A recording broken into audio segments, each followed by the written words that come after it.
세상사가 그렇습니다. 원인 없는 결과, 이유 없는 결과는 없습니다. 세상사에 있어서. 공부를 열심히 하는 학생은 반드시 좋은 성적을 거두게 되어 있습니다.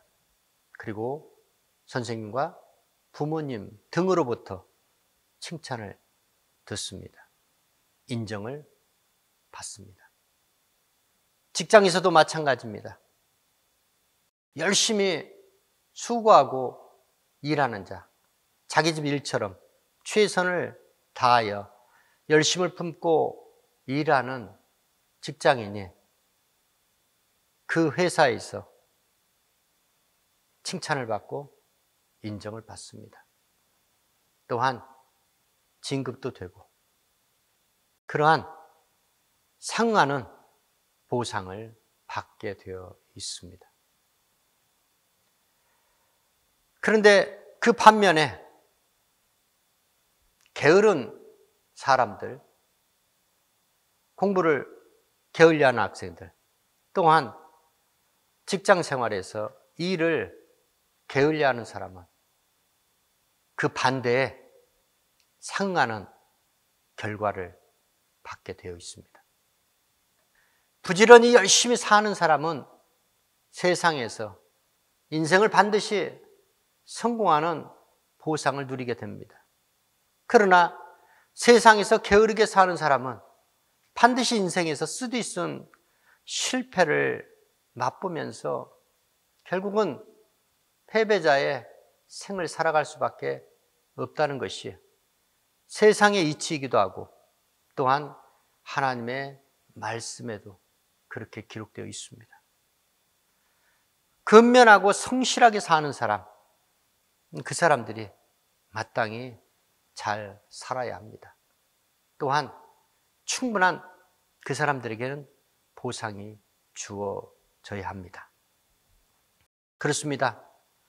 자, 그렇다면 성경의 말씀, 하나님의 말씀, 하나님의 의중은 어떤 것인지 오늘 주의 말씀을 통해서 우리가 확인하고 교훈을 받는 시간 갖도록 하겠습니다. 잠언서 기자는 증거합니다. 부지런한 자의 손은 사람을 다스린다. 이렇게 증거합니다. 그러니까 손이 부지런한 자, 그 자는 사람을 다스리는 위치에 올라서게 된다는 것이죠. 부지런하지 않은 자는 반대로 게으른 자들은 그 부지런한 자로부터 다스림을 받는다는 것입니다. 누가 다스림을 받길 원하겠습니까?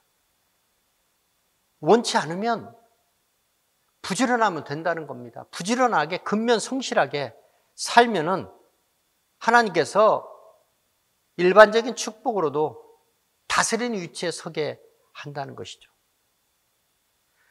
하나님의 택한 선민 이스라엘 그들에게 하나님께서는 이와 같이 부지런히 열심히 인생을 살라 말씀하시면서 그들에게 축복의 약속의 말씀을 줍니다. 내가 너희로 꼬리가 되지 아니하고 머리가 되게 하겠다. 너희가 아래에 있지 아니하고 위에 있게 하겠다. 단 하나님께서 명하시는 말씀을 듣고 지켜 행하면 그러한 축복을 주시겠다는 겁니다. 하나님의 명의 말씀을 듣고 지켜 행하는 자, 그 자들에겐 반드시 공동체 가운데 머리가 되게 하겠다. 항상 아래에 있지 아니하고 위에 있게 하겠다. 다스리는 위치 머리가 되게 하고 그 지위도 아래에 있지 아니하고 높은 지위에 있게 하겠다는 겁니다. 하나님의 명의 말씀을 듣고 지켜 행하는 그 조건을 충족시켜 주었을 때 그러한 축복을 백성들에게 주시겠다는 겁니다. 하나님께서 무엇 때문에 하나님을 믿는 주의 성도들이 세상에서 살면서 왜 꼴이 되어 살게 하실까? 왜 위에 있지 못하고 아래에 있게 하실까? 이유는 단 한 가지입니다. 하나님의 명대로 하나님의 말씀을 듣고 지켜 행하지 않기 때문에 그렇습니다. 죄악된 세상에서 항상 꼴이 되지 않냐고 머리 되시고 아래에 있지 않냐고 위에 여러분들의 지위를 높이시길 예수의 이름으로 축원합니다. 성경에 부지런한 자 며칠 여러분께 소개하기 원합니다. 다윗과 함께한 군장 두목 셋이 있었는데 그 중에 하나가 엘르아살입니다. 엘르아살, 블레셋과의 전투에서 그는 얼마나 열심히 싸웠는지 피곤한 손, 그 손에 칼이 붙어 있었다. 칼이 떨어지지 않았다는 거예요. 싸움은 이렇게 싸우는 겁니다. 영적 싸움, 마귀와의 악귀들과의 영적 싸움.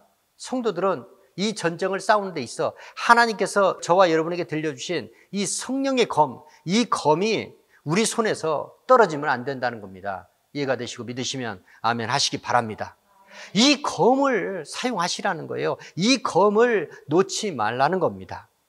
군사는 절대로 군사는 병장기를 손에서 놓아서는 안 된다. 하나님께서 들려주신 이 성령의 검, 이것이 있는데 이 보이지 않는 성령의 검을 왜 사용하지 않느냐 그 말입니다. 엘르아살의 그 열심히 부지런히 싸우는 그 용사의 그 모습을 하나님께서 지켜보시면서 그에게, 아니 이스라엘에게 승리를 안겨주십니다. 또한 많은 군사들이 그를 본받아 열심히 싸우게 만드셨다는 겁니다. 그렇습니다. 참 중요합니다. 지도자는 중요한 것이 열심히 사는 모습을 반드시 지도자는 보여줘야 됩니다. 다윗은 열심을 품었어요. 주를 섬기는 열심을 품었습니다. 다윗은 자기의 왕궁도 있었지만 다윗은 그보다 더 사모했던 집이 있었습니다. 주의 집, 하나님의 집, 성전이었습니다. 성전을 짓기 위하여 그는 힘을 다하여 성전을 준비합니다. 하나님의 성전을 위하여 힘을 다하여 준비하는데 금, 은, 놋, 철, 나무, 호마노와 가공할 보석들과 채색 보석들과 각색 보석들과 모든 귀한 보석과 함께 옥돌이 심이 많으며, 이와 같이 다윗은 힘을 다해 성전 준비를 했다는 겁니다. 성전 준비하는 그 손이 너무나도 부지런했고 열심히 했고 힘을 다했다는 겁니다. 그래서 메시아의 조상으로 아브라함과 함께 아브라함과 다윗의 자손 예수 그리스도의 세계라, 이러한 예수님의 계보에 나오는 믿음의 조상으로 우리에게 기록될 만큼 다윗의 그 부지런함, 다윗의 그 주를 사모하는 열심을 하나님께서 칭찬하시고 인정하셨다는 것을 믿으시고, 저 여러분도 다윗과 같이 주님을 섬기는 데 있어서 항상 부지런하시고 열심을 품고 주를 섬기시길 예수의 이름으로 축원합니다. 바울은 고린도 교회 성도들에게 권합니다. 너희들은 흔들리지 마라. 항상 주일에 힘쓰는 자가 되라. 그리하면 너희들의 그 수고가 결코 헛되지 않으리라. 우리는 복음을 믿을 때 한 가지 배운 것이 있습니다. 복음은 내 개인적으로는 내가 믿어서 순종해서 구원을 받지만 복음은 하나님의 일이 그 안에 있습니다. 복음 자체가 하나님의 일입니다. 그래서 우리는 복음의 말씀을 듣고 하나님의 일을 우리는 받은 것입니다. 포도의 품꾼처럼 우리가 해야 할 일이 생긴 것입니다. 하나님을 만난 이상 우리는 하나님의 일을 회피할 수 없습니다. 하나님의 일은 최우선입니다. 그 어떠한 일보다도 먼저가 돼야 되고 우선이 돼야 됩니다. 하나님의 일을 후순위에 두게 되면, 뒤로 두게 되면 하나님께서 명하신 일이 뒤로 밀리는 것입니다. 사람의 일이 내게 먼저고 앞서게 되면 그 사람은 사람을 섬기는 사람입니다. 이해가 되시고 믿으시면 아멘 하시기 바랍니다. 바울은 하나님을 만났고 바울은 하나님의 복음을 전하면서 성도들에게 이것을 강권하는 것이, 너희들은 할 일이 있다. 너희들은 더 이상 세상 사람이 아니다. 하나님의 사람이다. 그래, 세상에서 먹고 살기 위해서 세상 일을 할 수밖에 없지. 그러나 그 일이 먼저가 돼서는 안 된다. 그 일은 나중에 돼야 한다는 거예요. 아멘? 그런데 많은 사람들이 그 일이 먼저입니다. 그 일이 먼저예요. 예배가, 기도가 먼저가 아닙니다. 뭐예요? 세상 일, 먹고 사는 일, 그 세상 일에 치여 산다는 거예요. 하나님의 아들이라는 그 신분을 갖고서 내가 세상에서 존재하며 살아야 되는데 나는 여전히 세상 사람이 내게 부탁한 일, 그 일이 가장 먼저고 그 일에 최선을 다합니다. 하나님의 일은 열심내지 못합니다. 이것이 뭐예요? 이게 바로 마귀의 일이에요. 마귀의 계획이에요. 예수님께서는 마귀를 멸하러 이 세상에 오셨다고 말씀하셨어요. 일단은 성취가 되었어요.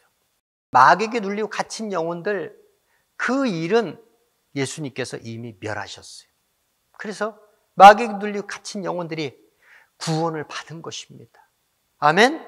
그러나 여전히 마귀는 너희가 세상에 존재하잖아. 세상에서 살아야 되잖아. 세상 사람과 너희가 특출나게 다르게 살 수 있어? 지금 곧장 천국으로 직행할 수 있어? 너희도 여전히 육체가 있잖아. 너희도 여전히 육체가 필요로 하는 세상 일이 있잖아. 어떡할 건데? 해야지. 그러면서 마귀는 그래, 맞아. 우리의 동의를 구합니다. 우리는 갑자기 멍해져서 그래, 맞아. 그래, 하나님도 이해하실 거야. 왜? 내가 살아야 되니까. 내가 굶지 않고 살아야 되잖아. 내가 살아야 하나님을 섬길 수 있지. 육체가 먼저 살아야 돼. 먼저가 돼버리는 거예요. 육체가 먼저가 되는 거예요. 육체가 먼저가 되고 육신의 일이 먼저가 돼버리는 겁니다. 그 짧은 순간 그 마귀가 우리에게 그 생각을 품게 해서 그 생각을 우리가 유산시키지 못하고 받아들이는과 동시에 우리는 이미 뭐예요? 불신앙에 빠져버린 겁니다. 불순종의 영에 사로잡히게 되었다는 겁니다. 반대로 부지런한 자가 있으면 게으른 자가 있겠죠. 게으른 자. 잠언서 기자는 전자에 말씀드린 것처럼 게으른 자는 부지런한 자로부터 다스림을 받는다. 다스림을 받는 게으른 자, 그 삶을 청산하시길 예수 이름으로 축원합니다. 전도서 기자는 게으른 자의 집은 석가래가 내려앉는다. 집이 샌다. 이건 뭐예요? 집이 붕괴되는 것이죠. 무너지는 것이죠. 좀 더 확장해서 말씀드리면 자기 인생 붕괴되는 것입니다. 자기 인생 무너지는 것이죠. 어떤 자가? 게으른 자가. 자기가 초래하는 거예요. 이 게으른 사람은요, 공동체, 자기뿐만이 아니고 다른 사람에게까지 짐지우게 합니다. 다른 사람에게까지 피해를 준다는 거예요. 바울이 그랬죠? 바울이 데살로니가 후서에 3장 10절에 너희는 일하기 싫어하냐? 그러면 먹지도 마라. 교회에서 일을 해야 돼. 일을 해야 돼. 하나님의 일을. 그런데 하나님의 일을 하지 않은 자, 먹지 말라는 거예요. 먹지 말라는 거예요. 이곳에서는 어떤 양식을 제공해요? 영혼의 양식을 제공하죠. 영혼의 양식. 그렇죠? 영적인 양식을 제공하는 곳이에요. 그러니까 먹지도 말라. 이 말은 축복을 받을 생각을 하지 말라는 거예요. 하나님의 일을 열심히 하는 자, 그 자가 바로 하나님의 축복 가운데 거한다는 거 믿으시기 예수의 이름으로 축원합니다. 하나님의 부유한 축복을 받게 된다는 거 믿으시길 예수의 이름으로 축원합니다. 교회 공동체 짐이 되지 마시고 열심히 여러분들이 주님을 위하여 교회 공동체, 하나님의 집을 위하여 수고하면 여러분들은 영적으로도 육적으로도 배불림을 받는다는 거 믿으시길 예수의 이름으로 축원합니다.